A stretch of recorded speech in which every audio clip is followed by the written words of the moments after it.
Justamente para conversar sobre la situación de la región nos acompaña esta mañana la Seremi de Gobierno subrogante Claudia Morales para conversar sobre algunas acciones también que se han tomado, se van a tomar también en las últimas horas. ¿Cómo está, Seremi? Buen día. Muy bien, buenos días a todos y a todas, y sobre todo a las personas que hoy día nos están viendo y escuchando sobre la situación de emergencia que estamos viviendo en nuestra región, sobre todo a raíz del temporal que vivimos en las madrugadas recientes, y sobre todo darles un abrazo a cada una de las personas, las dirigentes, que han sido principalmente las organizadoras de las propias comunidades. Seremi, Senapred indica 31.000 personas aisladas en la región. Sí. Obviamente también se han dispuesto por parte de municipios y por parte también del gobierno, ¿no?, a nivel más central, la disposición de albergues para personas también que se han visto damnificadas en esta oportunidad por la crecida de los ríos.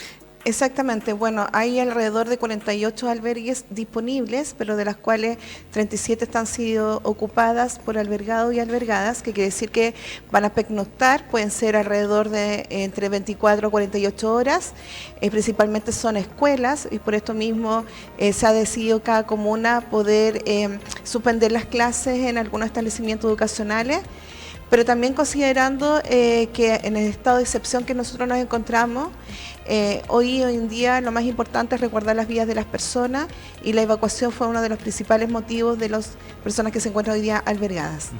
Hubo personas que en junio se vieron afectadas y que ahora nuevamente sufrieron los embates de la crecida de los ríos. Así es. Bueno, en algún momento decíamos, aquellos que se inundaron van a volver a inundarse, y aquellos que no se inundaron se van a inundar.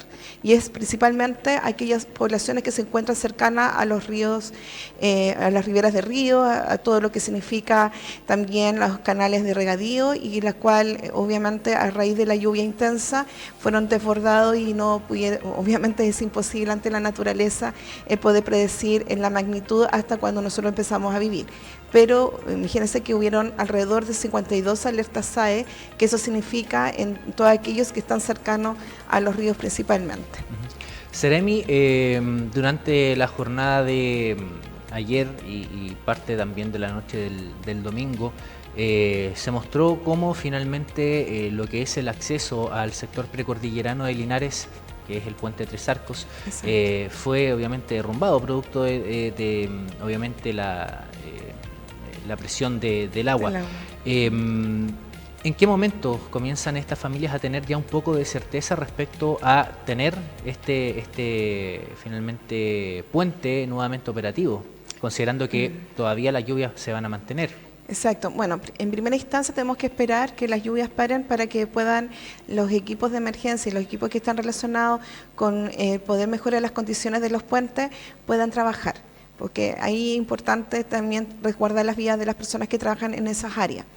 En segundo lugar, hoy día en el COGRID nacional, o sea, donde está el Comité Regional de Emergencia, se manifestó la situación de puentes, principalmente en este caso el Tres Arcos, ya por la cantidad de personas aisladas, y se manifiesta que el apoyo de militares para poder mejorar la infraestructura. Pero también tiene que ver con que fue un quiebre en el puente de Acro en un lado, no fue toda la infraestructura, no se llevó todo el puente, por lo tanto ahí van a mejorar parte de eso, así que es poder ser salvable y va a ser mucho más rápido de lo que se piensa, lo que nos pasó también en lo que significa el puente Lircay, que se pensaba de que iba a ser mucho más tiempo, logramos poder en pocos momentos poder tener obviamente el puente habilitado para todas las personas. Ahora, está también la situación con este puente, justamente el Ircay, pero sí, lo que es el ferroviario, ¿no? ¿No? Sí, exactamente.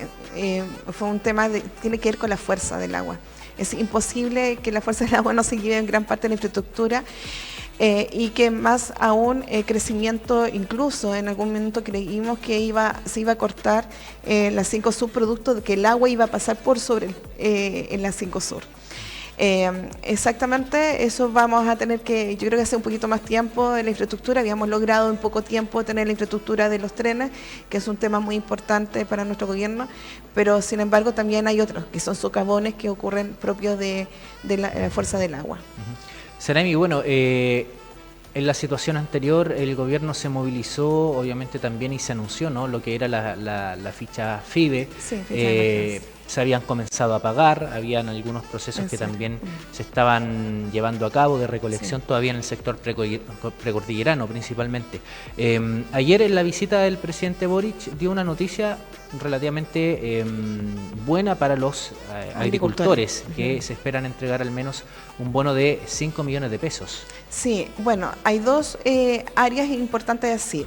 Las personas que fueron afectadas en junio ya hubo un catastro y entonces ya está identificada y ya se les va a entregar aquellos que son intraprediales, es decir, aquellos recursos que tienen que ver en mejorar la productividad de aquello que ya se perdió. Ya sea, y es para nosotros igual muy importante, porque hay predios pequeños que son tan importantes como los predios grandes.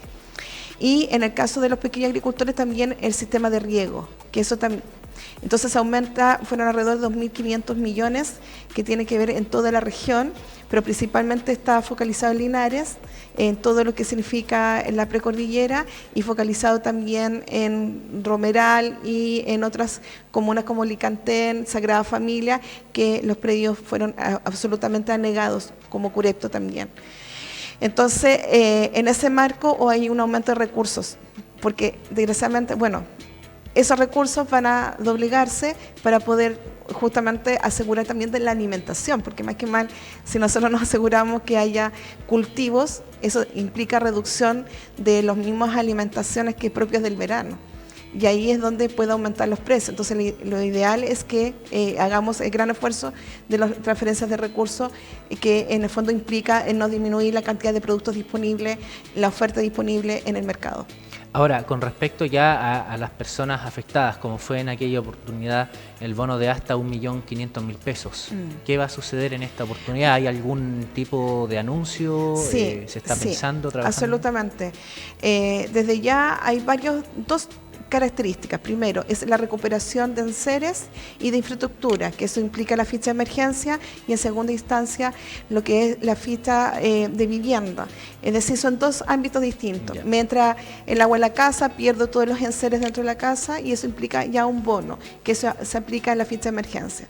Y la segunda instancia es de infraestructura. Se me cayó, por ejemplo, la pared de mi casa, el piso quedó inservible y eso tiene que ver con la habitabilidad.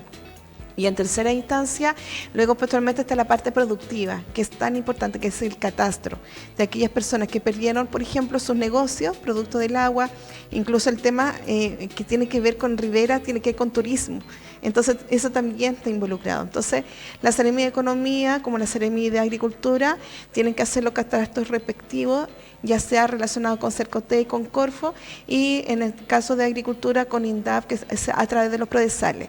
En este caso de las mujeres principalmente, las mujeres también pueden ser incorporadas a través de lo que significa Cernameg y Prodemo, que son las usuarias que fueron afectadas.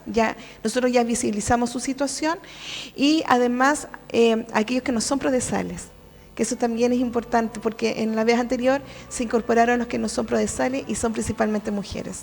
Seremi, dentro de lo que usted ha podido recorrer en su calidad también ahora de Seremi de Gobierno, me imagino, hay un trabajo también mucho más demandante que en la oportunidad anterior. ¿Cuáles han sido las zonas en la región más afectadas? Bueno, sin duda la precordillera de Linares, Romeral a través de los Queñes, sobre el aislamiento, pero también la desconectividad es muy grave para la gente, sobre todo en sectores rurales. Y obviamente Licantén, Curepto, Rauco, Sagrada Familia, Constitución, que no habíamos tenido anteriormente. Constitución fue un tema que tiene que ver con las riberas de río. San Javier, también lo mismo, porque venía el río Maule muy fuerte, alcanzó a San Javier, y luego posteriormente fue a Constitución con toda la fuerza y implica también el alta mar. Entonces hubo una presión que implicó un aumento que nunca habíamos visto. De hecho, Talca, que nunca se había visto tanta inundación, cortó por ejemplo Pencahue, al camino a Pencahue y Talca, o sea, hasta el estadio se inundó. Y muchas de las personas que son mucho más antiguas dicen que desde la década de los 80 no se había visto estos niveles de inundación. Entonces fueron, yo creo que una magnitud mucho más grande de lo que fue la última vez hace un mes atrás. Y eso implica que hay más comunas, o sea, las 30 comunas fueron afectadas, pero principalmente Constitución, Licantén, Curepto, Rauco, Sagrada Familia, Curicó, Talca, Linares. O sea, ya tienes una magnitud que son las 30 comunas, por eso somos un estado de excepción. ¿Qué quiere decir con esto? Que los recursos van a ser mucho más fluidos, pero también tiene que ver con que la fuerza, en este caso armada, son los que lideran en la coordinación de todos nosotros, que implica de cómo vamos a hacer la reconstrucción posterior. Seremi, ¿cuáles son, considera usted, los desafíos ya teniendo 2 sistemas frontales intensos en un año? A futuro, quizás no para este gobierno, para los próximos, en lo que es planificación de las ciudades, en lo que es construcción también en zonas obviamente de riesgo, porque claro, tuvimos 2 este año, no sabemos cómo se vienen los inviernos posteriores. Exacto. En vista también de lo que es el cambio climático, ¿no? Donde tenemos prácticamente solamente 12 estaciones, un verano y un invierno bastante intenso. ¿Cuáles son los desafíos a futuro? Bueno, yo creo que el primer, yo lo veo de largo a corto plazo. El largo plazo es que, así como decía el subsecretario Monsalve, que está en la región, cuando tuvimos este comité, decía de que ahora tenemos que repensar que estos 3 eventos, porque fueron incendios, y 2 que tienen que ver con inundaciones, fueron en 8 meses.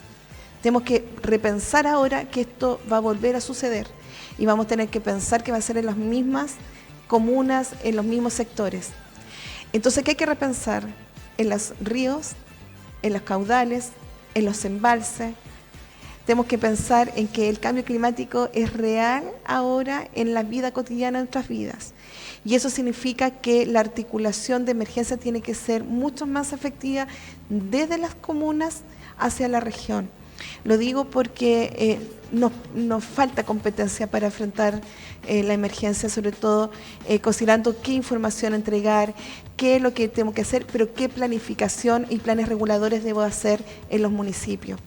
Los municipios son los que son en general los que están a cargo del plan regulador y es muy importante actualizar dadas las condiciones actuales que existen. Y eso tiene que ser corto plazo. Ya tenemos que repensar, por ejemplo, en la Seremi Medio Ambiente, Daniela de la Jara, pensábamos en cómo nosotros empezar ya a crear competencia con respecto a proyectarnos a que el cambio climático es real, pero cómo nosotros podemos hacer acciones de mitigación. Y ahí muy interesante ejemplos que hacen en Latinoamérica con respecto, por ejemplo, el pastoreo y cómo es importante el pastoreo de los animales que permiten mitigar situaciones de incendio el día de mañana. Eso es mitigar. Entonces, cuando la cantidad de árboles que podemos tener en construir en lugares que no son, por ejemplo, aptos, eso no deberíamos hacer. Los loteos fue un flaco favor para todas las personas que compraron y que finalmente quedaron en nada hoy día. Esa reflexión hay que hacerse. Seremi, ya como para ir cerrando, hasta antes de este sistema frontal, la atención de los medios y la atención pública también estaba centrada en lo que era negociación, ¿no?, por un nuevo pacto fiscal. Sí. ¿Eso va a continuar o está paralizado por un momento? Va a continuar mucho más ahora, porque hay que pensar que la situación que le ocurrió a las personas en su vida cotidiana fue un quiebre. Seguimos con un panorama que antes teníamos, que era la situación de cuidado, las situaciones que tienen que ver con los ingresos de las personas, la reforma previsional, son temas importantes, la seguridad pública, siguen siendo temas importantes y que a raíz de las crisis climáticas que podemos tener, eso se profundiza. Las brechas y las inequidades y la indignidad de muchas de las personas se profundiza en estos momentos. Y el pacto fiscal va dirigido a hacer una seguridad social también, no tan solo una seguridad económica. No podemos pretender que las personas con su estado de salud mental pueda poder enfrentar a tener mejores ingresos. Entonces, es como nosotros recuperamos también esa salud mental perdida por 3 catástrofes en 8 meses. Y eso requiere recursos. Y esos recursos es parte del pacto fiscal. Entonces, ese es el diálogo lo que hay que hacer. Ese es el bien común que deberíamos realizar todas las personas que estamos en este medio político. ¿Qué es lo que nos interesa? Que las personas también estén tranquilas y sepan que nosotros estamos como Estado también para acompañar, pero también para apoyar en tiempos tan difíciles como estos. Perfecto. Seremi, con respecto al periodo ya mencionó que al menos el tema de la movilización para lo que es materia de infraestructura van a comenzar una vez que cesen, ¿no?, estas lluvias. Con respecto a este nuevo catastro que se va a llevar a cabo, ¿también va a ser posterior a ello? Sí, es que el catastro va a ser paralelo. A partir del jueves nosotros estamos pensando ya en poder realizar el catastro porque ya nos indicaron y instruyeron, tanto lo instruyeron a la Seremia de Economía como a la Seremia de Agricultura, a empezar el día jueves. Por eso mismo el ministro de Agricultura se va a encontrar hoy día en la tarde y mañana, porque de hecho la mayor cantidad de recursos a raíz de la primera inundación fue aquí. Vamos a seguir igual. La mayor cantidad de recursos va a estar dirigida a nuestra región. Seremi Claudia Morales, Seremi de Gobierno subrogante, que nos visita esta mañana para dar más o menos un panorama sobre la situación del sistema frontal en nuestra región. Muchas gracias por haber conversado. No, muchas gracias por el espacio y bueno, darle un gran abrazo a todas las personas que están viviendo en situación tan difícil, pero aquí estamos todos los días y todas las noches, 24/7, para poder mejorar la situación lo más rápido posible. Muchas gracias. Y a continuación nosotros vamos a ir a un contacto con Mauricio.